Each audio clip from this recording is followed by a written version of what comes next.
الرحیم۔ مولا کا ایک فرمان ہے جو مایوسی کے حوالے سے ہے کہ مایوس نہیں ہونا چاہیے، ناکامی کا خیال نہیں رکھنا چاہیے۔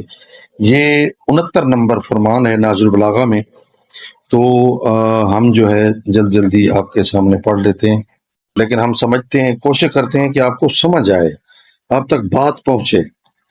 فرمایا اذا لم یکن ما ترید فلا تبل ما کنت، اگر حسب منشا تمہارا کام نہ بن سکے تو پھر جس حالت میں تم ہو مگن رہو، یعنی لگے رہو، تھک ہار کر بیٹھ نہ جاؤ، مایوس نہ ہو جاؤ۔ لا تقنطوا من رحمت اللہ، اللہ کی رحمت سے مایوس کبھی نہ ہونا، ٹھیک ہے؟